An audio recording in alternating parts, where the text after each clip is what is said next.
The notification sound from Jessica's phone cut through our living room like a blade. Third time in 10 minutes.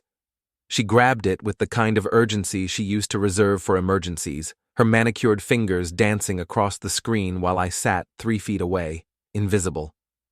"Work?" I asked, though we both knew her law firm didn't text at 9 p.m. on a Friday. "Just Allison," she said without looking up. "Planning Sophie's graduation party." Our daughter Sophie glanced up from her laptop, eyebrows raised. "What graduation party?" Jessica's face flushed.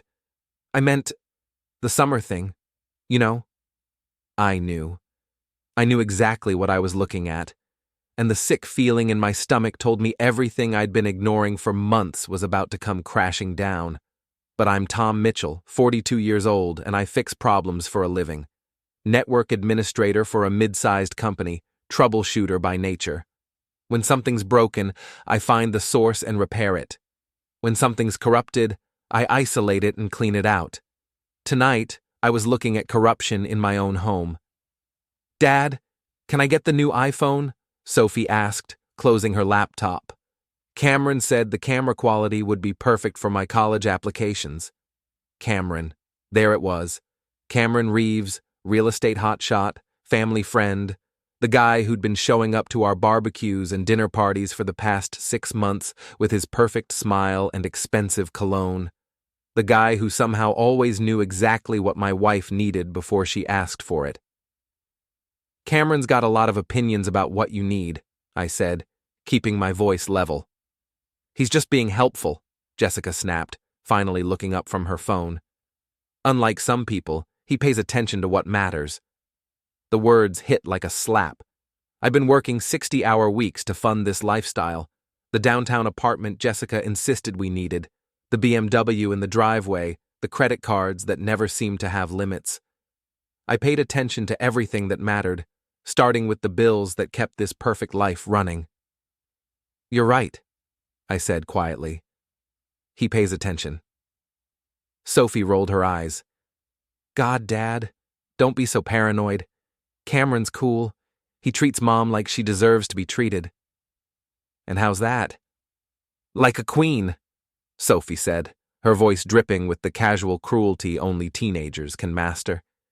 "He brings her flowers, takes her to nice places, actually listens when she talks. Maybe you should take notes." Jessica's phone buzzed again. This time she didn't even pretend to hide her smile as she read the message. "I'm going out," she announced, standing and smoothing her dress, the black one I'd bought her for our anniversary last month. "Allison wants to grab drinks." It's almost 10. So maybe we could talk. About us. About what's happening here. Jessica paused at the mirror by the door, applying lipstick with practiced precision. "What's happening here, Tom, is that I'm finally living my life instead of just existing in yours." The door slammed behind her, leaving Sophie and me in the sudden silence. My daughter looked at me with something between pity and disgust. "You know what your problem is, Dad?" Sophie said, reopening her laptop. "You think providing for someone is the same as caring about them. Mom needs more than just money. What does she need?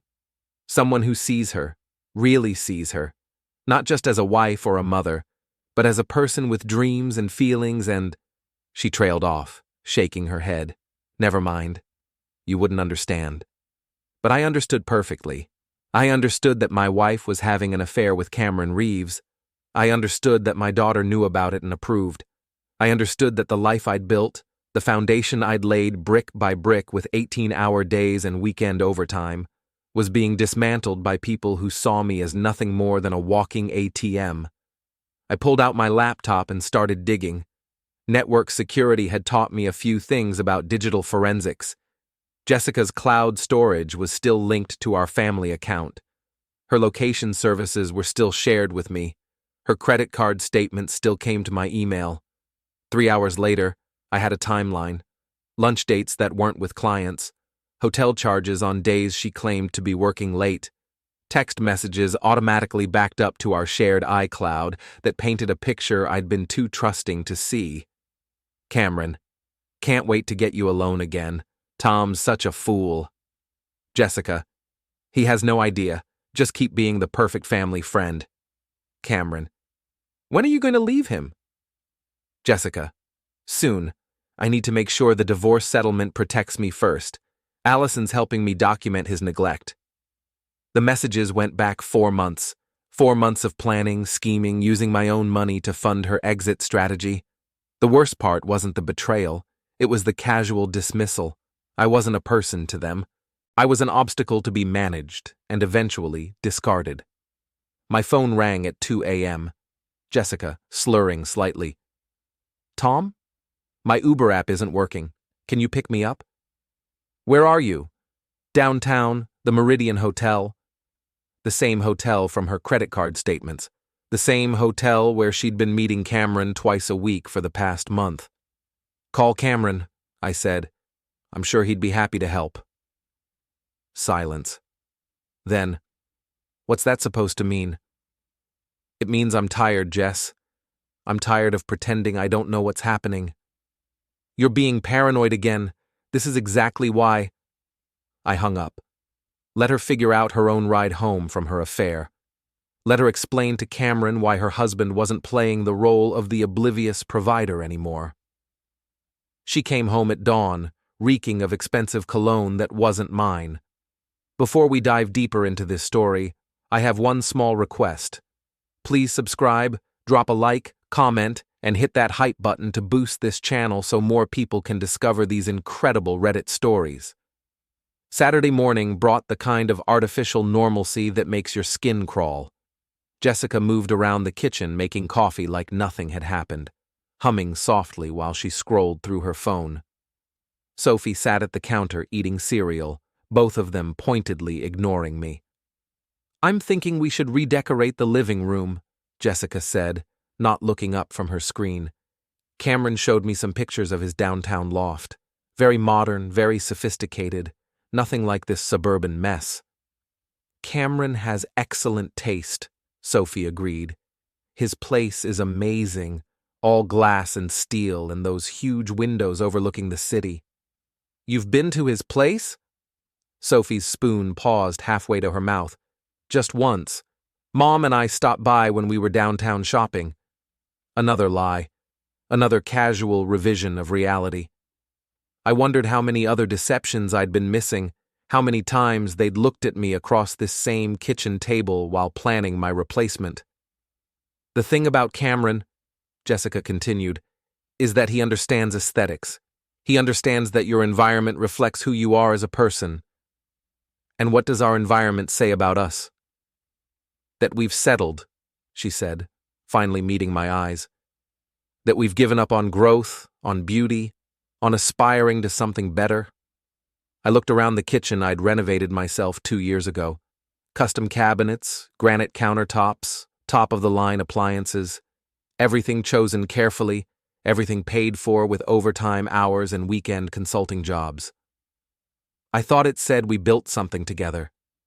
Jessica laughed, sharp and dismissive. You built something, Tom. You decided what we needed, where we'd live, how we'd spend our money. I just went along with it because I didn't know any better. Our money? Don't start with that again. Start with what?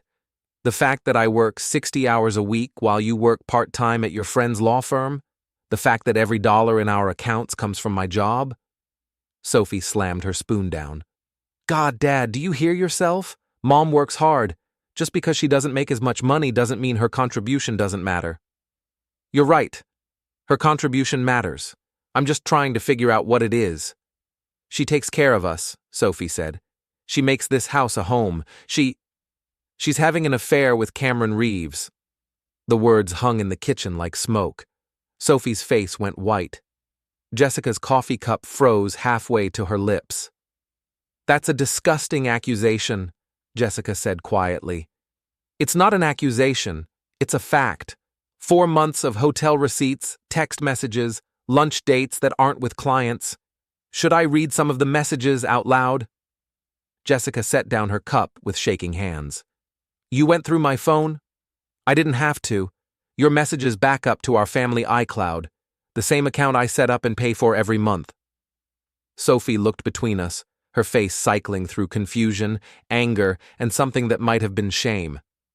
Mom? Your father is paranoid and controlling, Jessica said, but her voice lacked conviction. He's been looking for reasons to. Tom's such a fool, I quoted. He has no idea. Just keep being the perfect family friend.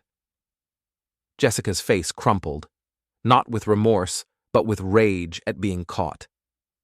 You had no right, she hissed. Those were private conversations. Private conversations about ending our marriage, paid for with my money, planned in hotels, charged to my credit cards, discussed with our daughter who apparently thinks I'm too stupid to notice. Sophie was crying now, but not for the reasons I'd expected. You ruined everything, she sobbed. We were happy, finally happy, and you had to ruin it.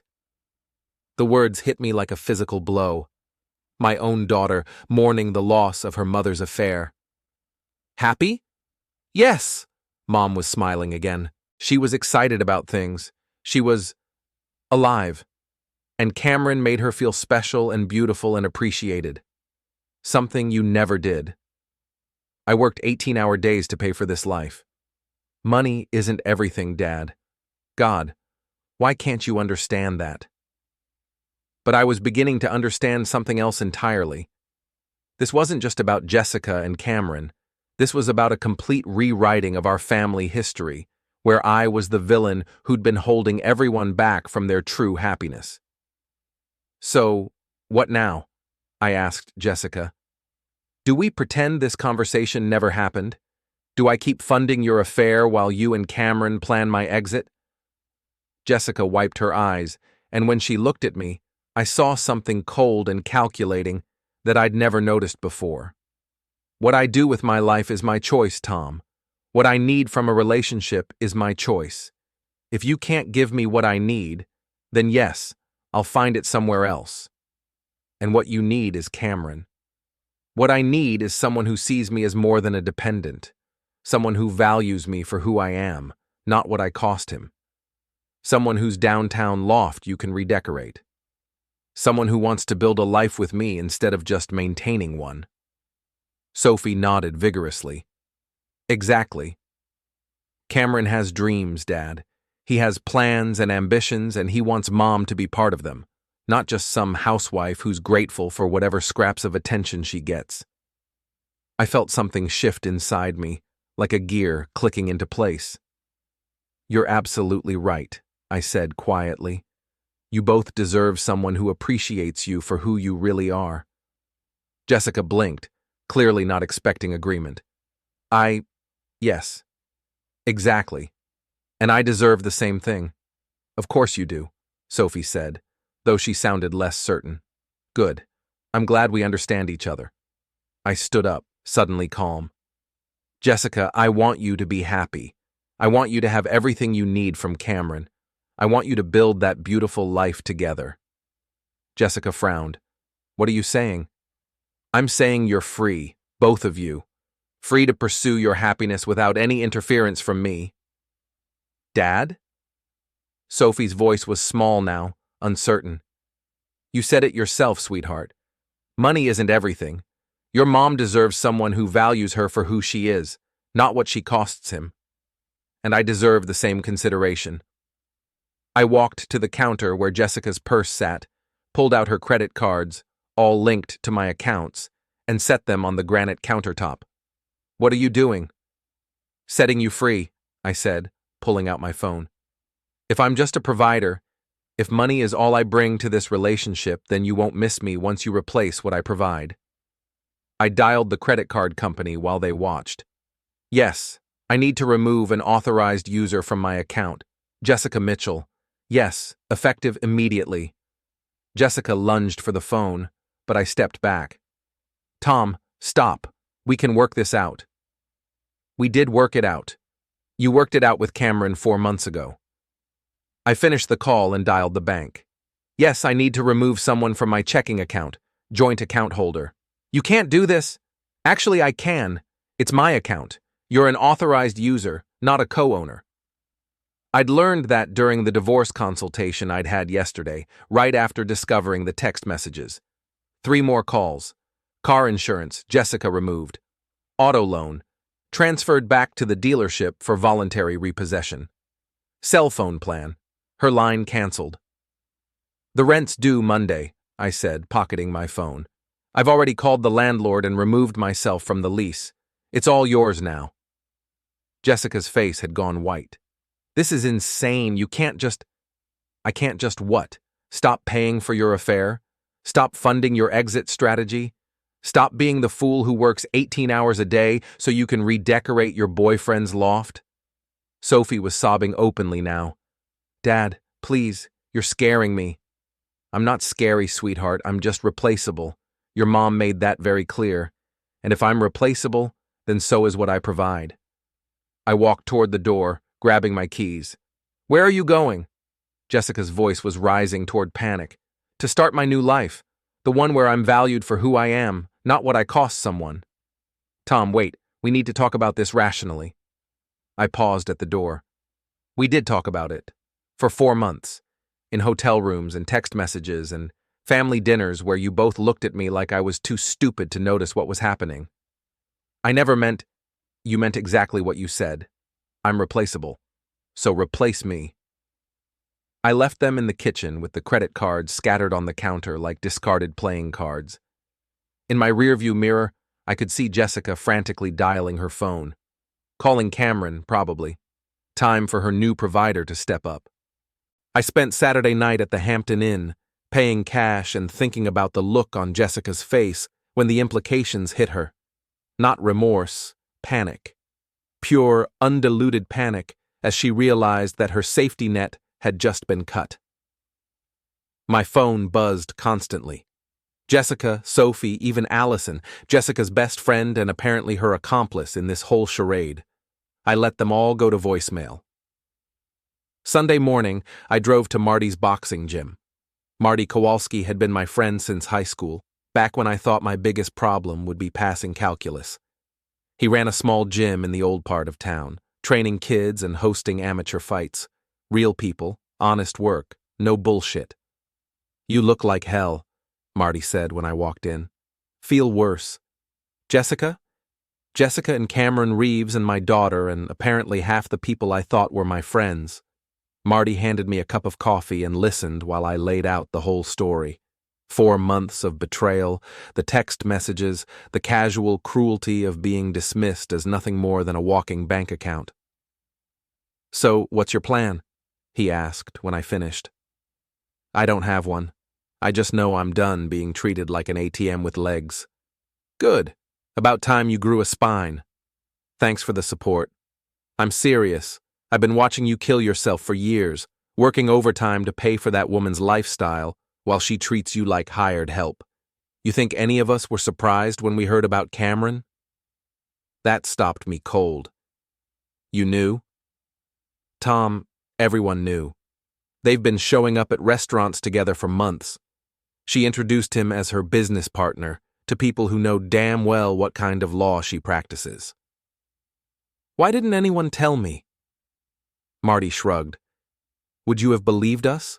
Or would you have found some way to explain it away because you didn't want to face the truth? He was right. I'd been willfully blind, choosing to believe Jessica's explanations because the alternative was too devastating to consider. So, what now? I asked. Now you stop being a victim and start being a man who knows his worth. My phone rang. Jessica, for the 15th time since yesterday. Answer it, Marty said. Let her talk, but don't you dare apologize for standing up for yourself. I took the call. Tom, thank God. We need to talk. No, we don't. Yes, we do. You can't just destroy our family because you're having some kind of midlife crisis. I'm not destroying anything. I'm just stopping my participation in my own humiliation. That's not... Look, I made some mistakes, okay? I got confused about what I wanted, but we can fix this. What about Cameron? Silence. Then, Cameron was... He was a mistake, a moment of weakness. It doesn't have to mean anything. It meant something to you for 4 months.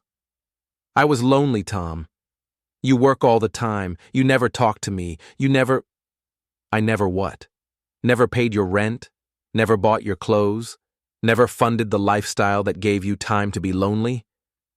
Money isn't everything. No, but it's something. And it's the only thing I was good for according to you and Sophie. Sophie is 18 years old. She doesn't understand. She understands that you're happier with Cameron than you ever were with me. She told me so herself. Another pause.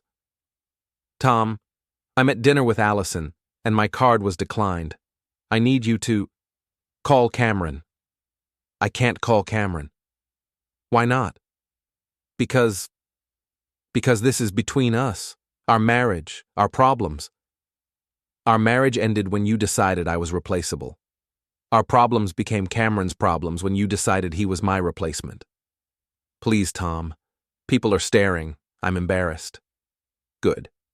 Now you know how I felt yesterday when my own daughter told me I was paranoid for noticing my wife's affair. I hung up and turned off my phone. Feel better? Marty asked. Actually, yeah, I do. That's because you're finally fighting back instead of just taking it. I've never been good at fighting. Bullshit. You've been fighting your whole life, working your ass off, building a career, providing for people who didn't appreciate it. You just never fought for yourself. What's the difference? The difference is that when you fight for other people, you accept whatever scraps they throw you. When you fight for yourself, you demand what you're worth. And what am I worth? A hell of a lot more than being someone's backup plan. Monday morning, I went to work like nothing had happened. My boss, Janet, called me into her office around 10. Tom, I got a strange call this morning. Someone claiming to be your wife, asking about your salary and benefits package. What did you tell them? I told them I couldn't discuss employee information with unauthorized parties, but she seemed agitated. My wife and I are separating. She's probably trying to figure out her financial situation. Janet nodded sympathetically. I'm sorry to hear that. If you need time off or want to talk to HR about your benefits. Actually, I want to talk to you about something else. That consulting contract with Morrison Industries. Is it still available? The 6-month project? Yes, but it would mean longer hours, some travel. I thought you said your family situation wouldn't allow. My family situation has changed. The Morrison project would mean an extra $40,000 over 6 months. Money I'd never pursued because Jessica complained about my hours. Money that could set up my new life very nicely. When can I start? Tuesday evening, I was working late on the Morrison setup when my phone rang. Sophie calling from a number I didn't recognize. Dad, my phone got shut off. I know, I canceled the family plan. But how am I supposed to call people? How am I supposed to? The same way millions of 18-year-olds do it. Get a job and pay for your own phone. That's not fair. I'm starting college in the fall. And I'm sure Cameron will be happy to help with that. He seems very invested in your future. Dad, please. Mom is freaking out. She can't pay for anything. The landlord is threatening eviction. That's unfortunate. Unfortunate? It's our home. No, Sophie.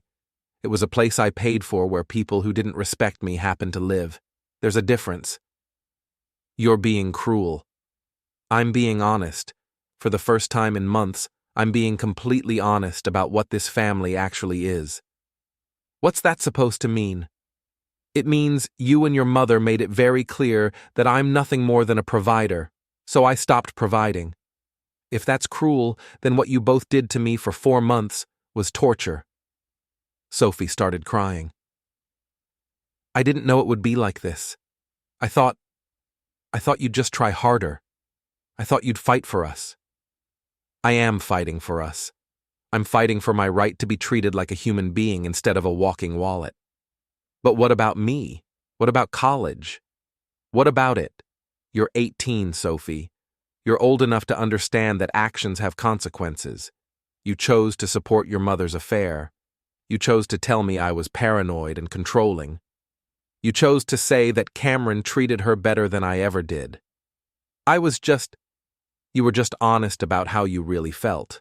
And now I'm being honest about how I feel. How do you feel? Replaceable? Just like you said. I hung up and went back to work. The Morrison project was complex, challenging, the kind of thing that required total focus, the kind of thing I was good at, the kind of thing that reminded me I had value beyond my bank account. By Thursday, the reality of their situation had fully sunk in. Jessica called from Allison's phone, her voice different, smaller, more desperate. Tom, we need to work something out. No, we don't. Yes, we do. Sophie is my daughter too. You can't just abandon her because you're angry at me. I'm not abandoning anyone. I'm just not funding anyone who doesn't want me in their life. Sophie wants you in her life. She's been crying for 3 days. Sophie wants my money in her life. There's a difference. That's not true, isn't it?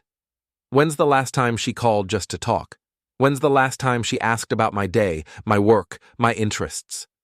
When's the last time she treated me like a father instead of an ATM?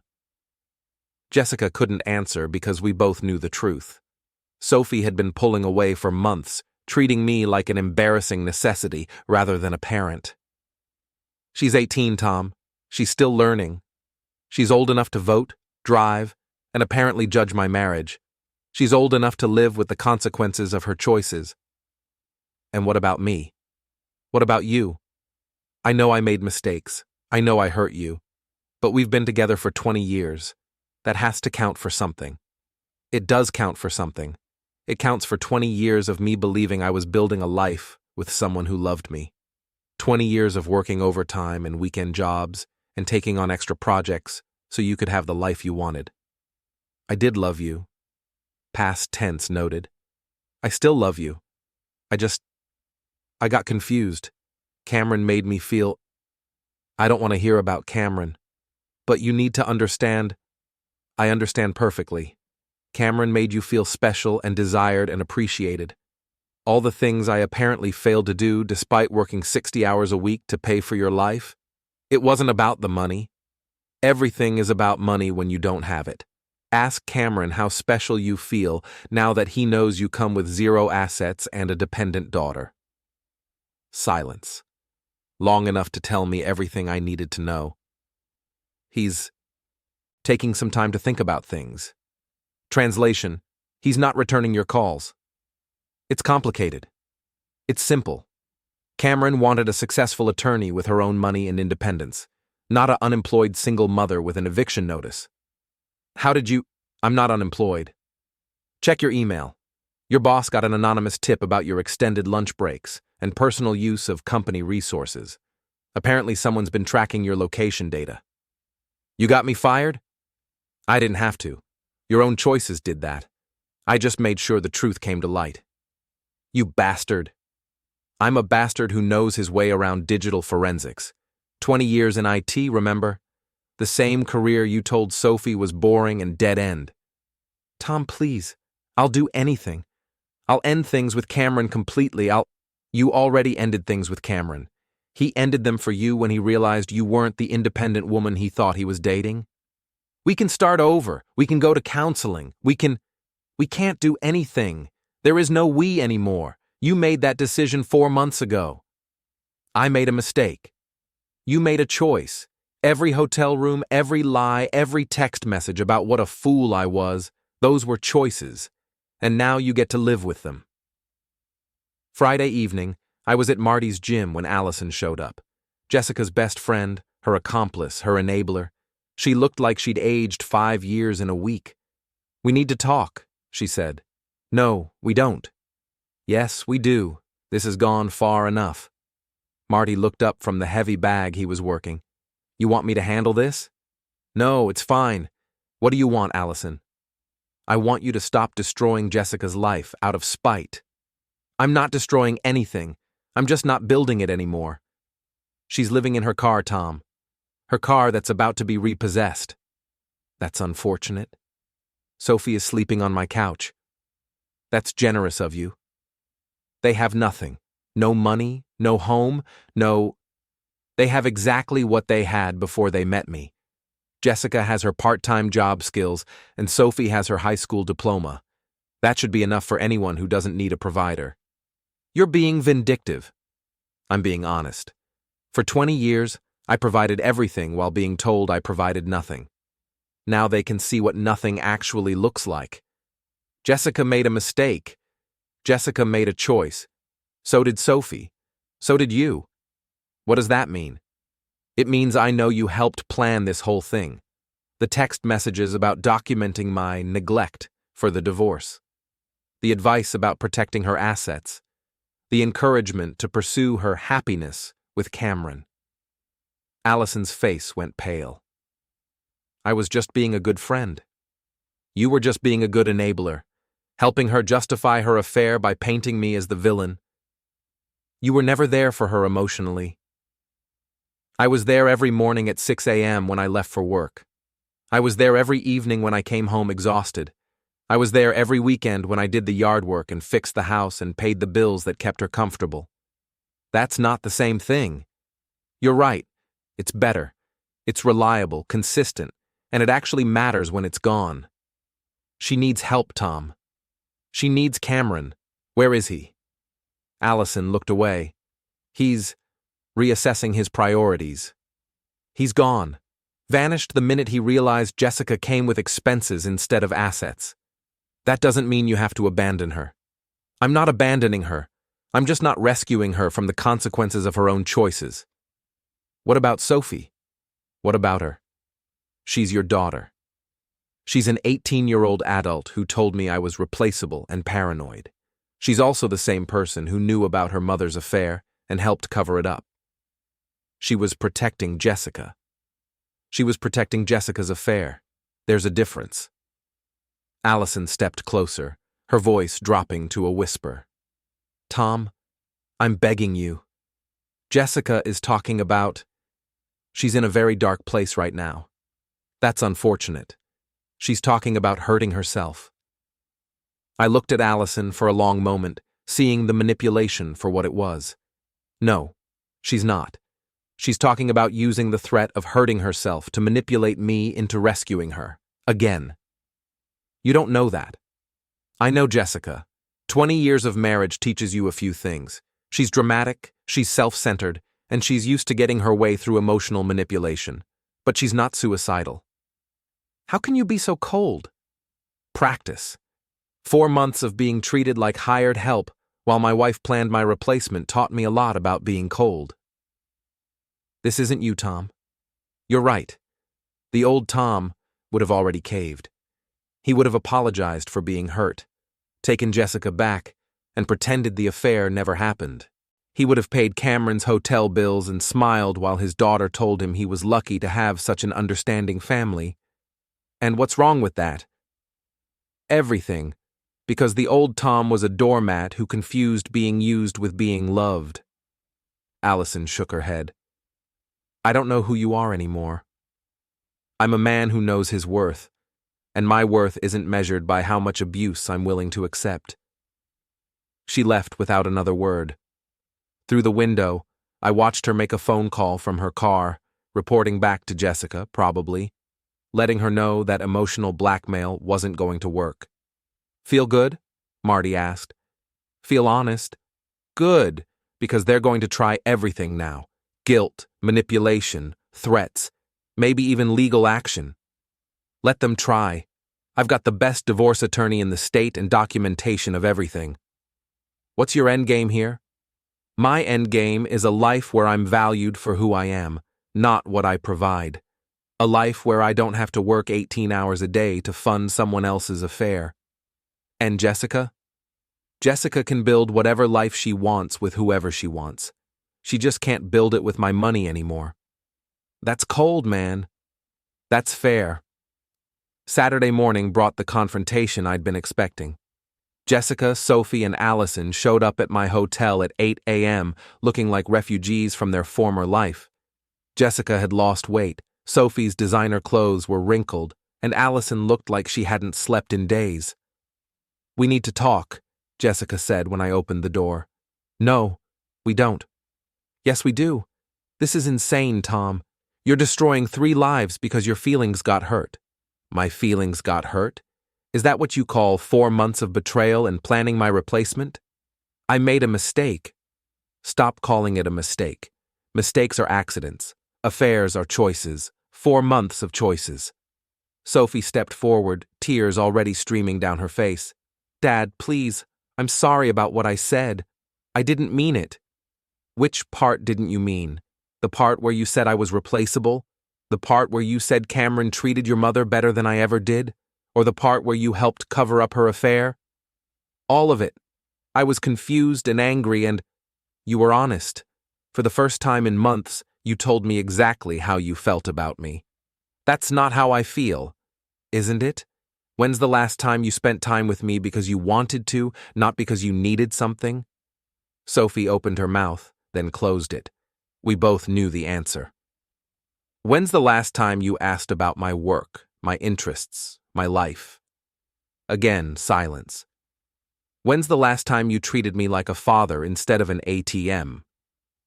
That's not fair, Allison interjected. She's 18.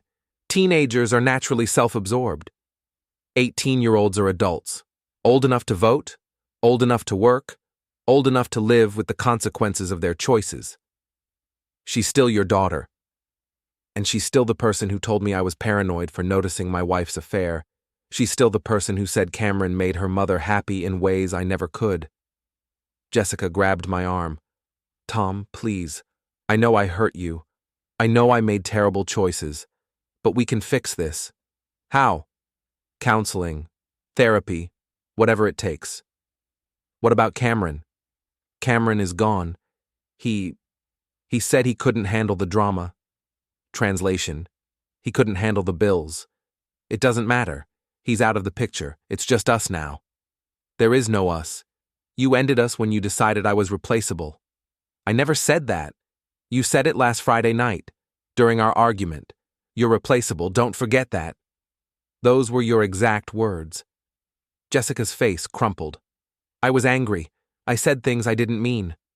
You meant every word, and you were right. I am replaceable, but so is what I provide. Tom, let me ask you something. All 3 of you. What exactly did you think would happen when I found out about the affair? They looked at each other uncertainly. Did you think I'd just accept it? Did you think I'd keep paying for everything while Jessica built a new life with Cameron? We thought you'd fight for your marriage, Allison said. I am fighting for my marriage. I'm fighting for my right to be in a marriage where I'm valued and respected. By destroying everything? By stopping my participation in my own humiliation. Sophie was sobbing now. Dad, I can't go to college. I can't do anything. I'm living on Allison's couch and I don't have any money and whose fault is that? Yours. You cut me off. I stopped funding someone who told me I was replaceable. There's a difference. I'm your daughter. You're an adult who made adult choices. You chose to support your mother's affair. You chose to help cover it up. You chose to tell me I was paranoid and controlling for noticing what was happening in my own home. I was protecting Mom. You were protecting Mom's affair, and now you get to live with the consequences of that choice. Jessica stepped between us. Don't take this out on Sophie. She's innocent. Sophie is 18 years old, and she knew about your affair for months. She's not innocent. She's an accomplice. That's exactly what she is. She helped you lie to me. She helped you cover up your hotel visits and dinner dates and shopping trips with Cameron. She looked me in the eye every morning knowing you were planning to leave me, and she never said a word. Because she loves me. Because she benefited from the arrangement. As long as I didn't know, I kept paying for everything. The apartment, the car, the clothes, the college fund. Sophie had every incentive to keep me in the dark. Allison shook her head. You're twisting everything. I'm stating facts. Uncomfortable facts, but facts nonetheless. What do you want from us? Jessica asked. What would it take for you to stop this? Stop what? Stop punishing us. Stop cutting us off. Stop destroying our lives. I want you to replace me. What? You said I was replaceable, so replace me. Find someone else to pay your rent, your car payment, your credit cards, Sophie's college tuition. Find someone else to work 60 hours a week so you can live the lifestyle you're accustomed to. It's not that simple. It's exactly that simple. You wanted Cameron instead of me. Cameron wanted you until he realized you came with expenses. Now, you want me back because you need someone to pay the bills. That's not why. That's exactly why. If you'd won the lottery last week, would you be here begging me to take you back? Jessica couldn't answer because we all knew the truth. Here's what's going to happen, I continued. You're going to figure out how to support yourselves. Jessica, you're going to find a full-time job that pays enough to cover your expenses. Sophie, you're going to get a job and start paying your own way. Allison, you're going to stop enabling this fantasy that I'm the villain for refusing to fund my own replacement. And if we can't, Sophie whispered, then you'll learn what it means to live without a provider. Millions of people do it every day. You're heartless, Allison said. I'm honest. For the first time in months, I'm being completely honest about what this relationship actually was. What was it? Jessica asked. A business arrangement. I provided money and stability. You provided the illusion of family. But when you decided to replace me with Cameron, you broke the contract. It wasn't a business arrangement. I loved you. Past tense noted. Again. I still love you. No, you don't. You love what I provided. You love the financial security, the comfortable lifestyle, the freedom to work part-time while someone else paid the bills. But you don't love me. How can you say that? Because if you loved me, you wouldn't have spent 4 months planning my replacement. If you loved me, you wouldn't have told our daughter that Cameron treated you better than I ever did. If you loved me, you wouldn't have called me replaceable. Jessica was crying now, but they weren't tears of remorse. They were tears of frustration at losing control of the situation. What do you want us to do? I want you to do what you were planning to do anyway. Build a life without me. You just have to do it without my money. That's impossible. Then you should have thought of that before you decided I was replaceable. I stepped back into my hotel room and closed the door. They stood in the hallway for another 10 minutes, arguing among themselves, before finally leaving. Through the window, I watched them get into Allison's car. Jessica's BMW had been repossessed 2 days ago. They looked defeated, desperate, and completely unprepared for the reality of life without a provider. But that wasn't my problem anymore. My phone rang an hour later. Cameron. Tom, we need to talk. No, we don't. Yes, we do. This situation has gotten out of hand. What situation is that? Jessica and Sophie, they're struggling. I know. You need to help them. Why? Because they're your family. They were my family when Jessica was planning to leave me for you. What are they now? Silence. Let me guess, I continued. Jessica called you crying, begging you to take her back, and you realized you don't want a broke single mother with a dependent daughter. It's not that simple. It's exactly that simple. You wanted the successful attorney with her own money and independence, not the unemployed woman who comes with bills and drama. Look, I made some mistakes. You made choices. You chose to pursue a married woman. You chose to help her plan her exit from her marriage. You chose to tell her that her husband was a fool who didn't deserve her. I never meant for it to go this far. How far did you mean for it to go? Just far enough to have fun without consequences? I thought she was unhappy. I thought I was helping her find happiness. You thought you were getting something for nothing. A beautiful woman with no strings attached because someone else was paying her bills. That's exactly what you thought. And now that someone else stopped paying those bills, you don't want her anymore. I can't afford to support 2 people. Neither could I, but I did it for 20 years. That's different. You're her husband. I was her husband. Until you helped her decide I was replaceable. Tom, please. She's talking about. She's in a really bad place. Then maybe you should step up and be the man she thought you were. I can't. I'm not ready for that kind of responsibility. Then you shouldn't have pursued a married woman with a dependent daughter. What do you want me to do? I want you to live with the consequences of your choices, just like I'm living with the consequences of mine. And what are those? Freedom. For the first time in 20 years, I'm free to build a life where I'm valued for who I am, not what I provide. I hung up and turned off my phone. Cameron had gotten exactly what he deserved, a taste of what it actually cost to be Jessica's provider, and like most people who wanted something for nothing, he'd run the moment the bill came due. 3 weeks later, I was settling into my new apartment when the final confrontation came. Not from Jessica or Sophie or Allison, but from my former friends, the couples we'd socialized with, the people who'd watched our marriage implode from the sidelines. Mike and Sarah Henderson showed up on a Sunday evening, looking uncomfortable and determined. Tom, we need to talk, Sarah said. About what? About what you're doing to Jessica and Sophie. I'm not doing anything to them. You're destroying their lives, Mike said. Jessica's working at a diner for Christ's sake. Sophie had to defer college and get a job at Target.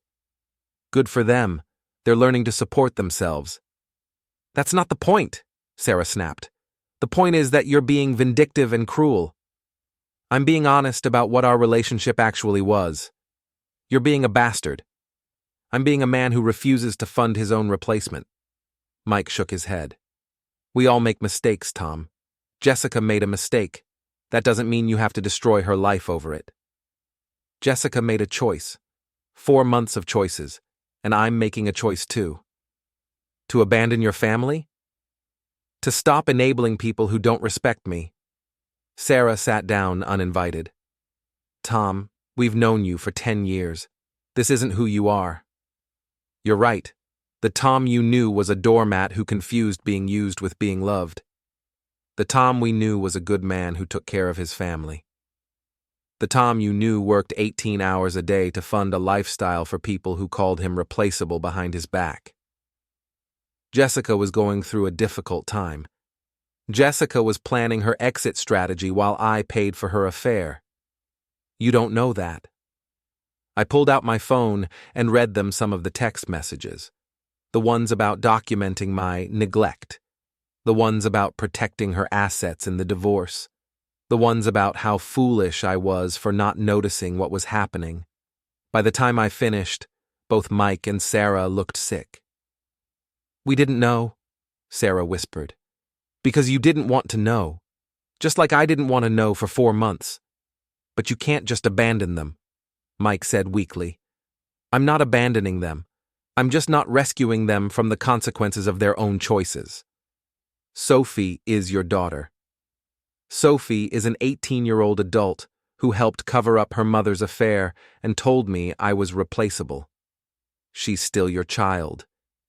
She's still the person who chose to support her mother's betrayal instead of her father's marriage. Sarah was crying now. Tom, please, this isn't you. This is exactly me. This is who I am when I stop accepting disrespect in exchange for the privilege of paying someone's bills. What do you want from them? Mike asked. Nothing. I want absolutely nothing from them. Then why won't you help them? Because helping them means enabling them. It means teaching them that actions don't have consequences as long as someone else is willing to pay the price. They're struggling. Good. Struggling builds character. Jessica is living in a studio apartment above a laundromat. Jessica is living within her means for the first time in 20 years. Sophie is working retail. Sophie is learning the value of money she didn't earn. Sarah shook her head. I don't understand how you can be so cold. 20 years of marriage taught me that kindness is often mistaken for weakness. Generosity is often mistaken for obligation. And love is often mistaken for financial dependency. That's not what love is. Then why did Jessica's love disappear the moment my money did? They couldn't answer that. because we all knew the truth. Here's what's going to happen, I continued. You're going to go back to Jessica and tell her that emotional manipulation doesn't work on me anymore. You're going to tell Sophie that being my daughter doesn't entitle her to my money if she doesn't want me in her life.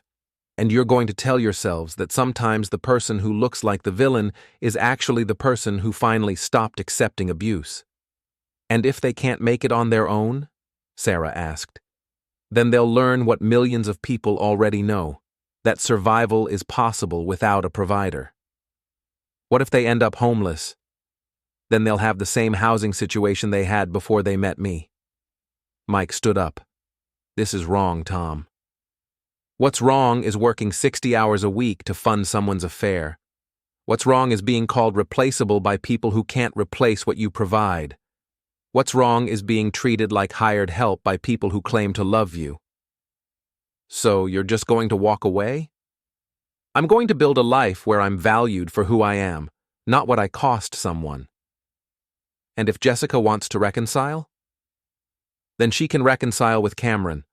Oh wait, he already walked away when he realized she came with expenses. Sarah wiped her eyes. I hope you're happy. I'm not happy. I'm honest. And for the first time in 20 years, those aren't mutually exclusive. They left without another word. Through the window, I watched them sit in their car for 10 minutes, probably debating whether to make one more attempt at changing my mind. They didn't. The next morning, I got a text from Jessica. Not begging, not manipulating, not threatening. Just 7 words. I understand now, I'm sorry. Goodbye. I deleted the message without responding. 2 days later, I got a call from Sophie. Her voice was different, smaller, more mature. Dad, I just wanted to say, I get it now. I understand what you were trying to teach me. And what's that? That actions have consequences. That respect isn't optional. That love without respect isn't really love at all. How's the job? Hard, humbling, eye-opening. She paused. I never realized how much work it takes to pay for things, how many hours you have to put in just to cover basic expenses. Most people learn that when they're teenagers. I was protected from it. By you. And I never appreciated that protection until it was gone. Are you asking me to restore it? No. I'm asking if maybe we could start over, not the money part, the relationship part. What would that look like? I don't know. Maybe coffee sometime? Maybe I could tell you about my job and you could tell me about yours. Maybe we could try being father and daughter instead of provider and dependent. I'd like that. Really? Really, but Sophie? Yeah?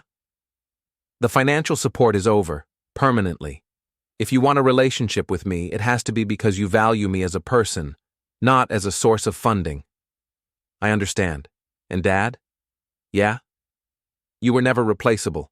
I was just too spoiled and stupid to see how irreplaceable you really were. Thank you for saying that. Thank you for teaching me what it means to earn something instead of just expecting it. We talked for another hour, about her job, her plans for community college, her new understanding of what it meant to work for what you wanted. She sounded like a different person, more grounded, more appreciative, more real. When we hung up, I felt something I hadn't felt in months. Hope. Not for reconciliation with Jessica, that bridge was permanently burned, but for the possibility of a real relationship with my daughter, built on mutual respect instead of financial dependency. 6 months later, I was promoted to senior network administrator with a 30% raise. The Morrison project had been a huge success, and the company wanted to keep me happy. I celebrated by taking Sophie to dinner at a nice restaurant. She paid for her own meal with money she'd earned at her retail job, and she was proud of it. Dad, she said over dessert, I need to tell you something. What's that? Mom is seeing someone new. Good for her. His name is Frank. He's a lot like you, actually. Works hard, pays for everything, treats her really well. I hope she appreciates him more than she appreciated me. I don't think she will. I think she's incapable of appreciating someone who provides for her.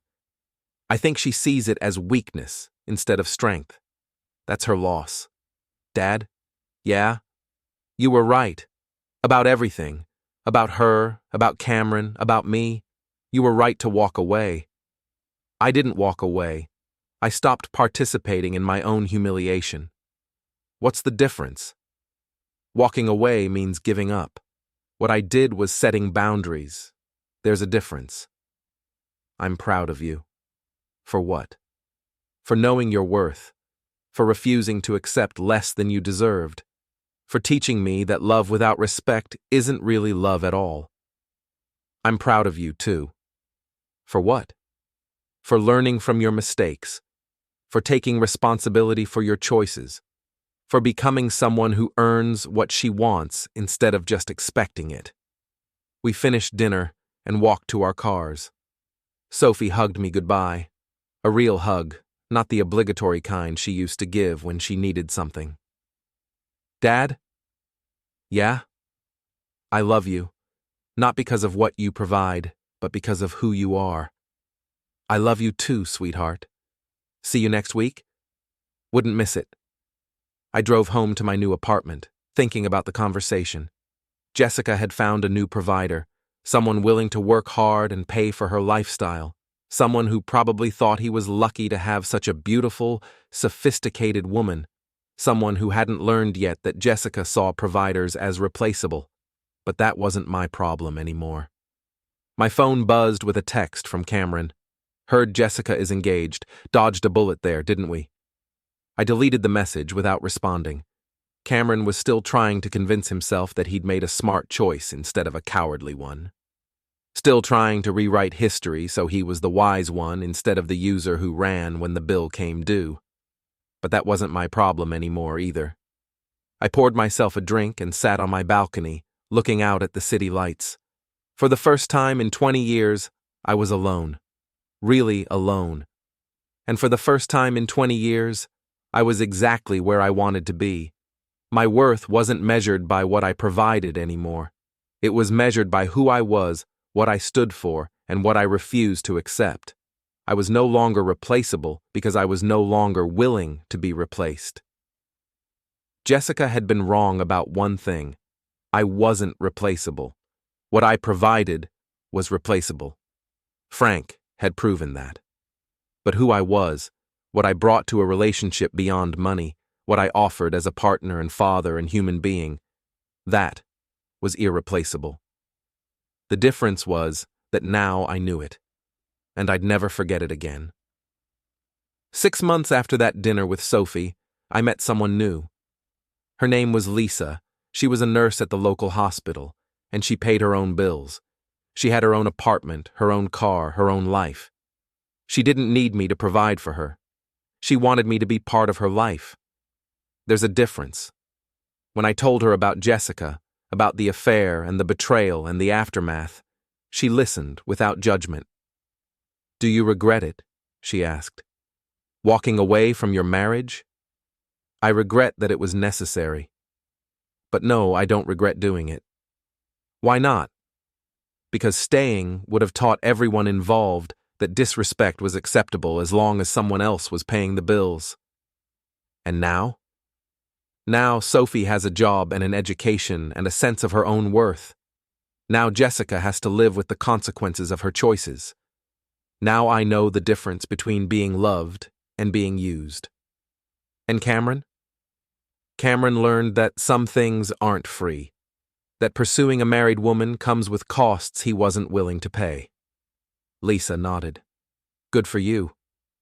For what? For knowing your worth, for refusing to accept less than you deserved. Someone told me recently that love without respect isn't really love at all. Smart person. My daughter. She learned it the hard way. The best lessons usually are. We've been together for 8 months now. Lisa has never asked me to pay her bills, buy her things, or fund her lifestyle. She contributes equally to our dinners, our trips, our shared experiences. She values me for who I am, not what I provide. She's irreplaceable. And so am I. Last week, I got a wedding invitation. Jessica and Frank getting married in a small ceremony. Sophie called to ask if I was okay with her attending. Of course, I told her. She's your mother. Are you okay with it? The marriage, I mean? I'm happy for her. I hope Frank knows what he's getting into. Do you think she'll treat him better than she treated you? I think she'll treat him exactly the same. The difference is that Frank doesn't know any better yet. Will he learn? Eventually. Either Frank will learn to set boundaries, or he'll spend the next 20 years funding a lifestyle for someone who sees him as replaceable. That's sad. That's choice. Frank is choosing to marry someone who's already proven she's willing to betray her provider. I chose to walk away from someone who called me replaceable. No regrets? None at all. Good. Because Dad?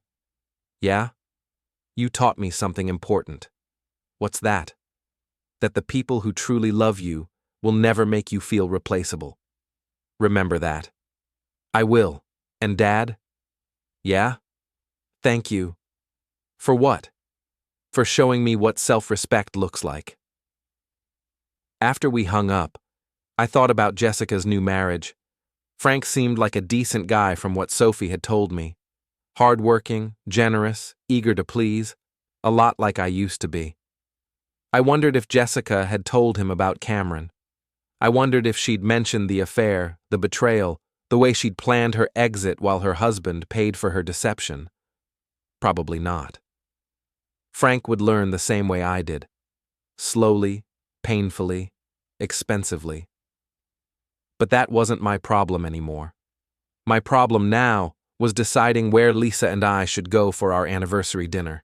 She'd insisted on paying for half, of course. She always did. I'd never been with someone who insisted on paying her own way. It was a strange feeling, liberating and terrifying at the same time. But it was honest, real, built on mutual respect instead of financial dependency. It was everything my marriage to Jessica had never been. My phone buzzed with a text from an unknown number. This is Frank, Jessica's fiancé. Can we talk? I stared at the message for a long time, then deleted it. Frank was about to learn what I'd learned 20 years ago, that some people see providers as replaceable, and some lessons can only be learned firsthand. But that was his journey now, not mine. I turned off my phone and went to meet Lisa for dinner. She was waiting at the restaurant, reading a book, completely comfortable being alone. When she saw me, her face lit up with genuine happiness, not relief that her bills would be paid, not gratitude for being provided for, just happiness at seeing someone she cared about. How was your day? She asked. Interesting. Jessica's getting married. How do you feel about that? Happy for Frank. He seems like a good guy. And Jessica? Jessica is getting exactly what she wants. Someone to provide for her while she pretends it's about love. That's cynical. That's honest. Lisa reached across the table and took my hand. I'm glad you learned the difference. Between what? Between being loved and being used. So am I. We ordered dinner and talked about our days, our plans, our dreams. Lisa paid for her half of the meal without being asked, without making a point of it, without treating it like some grand gesture of independence. She just did it because that's who she was, irreplaceable, just like I'd finally learned to be. 3 months later, Frank called again. This time I answered. Tom, this is Frank Morrison, Jessica's husband.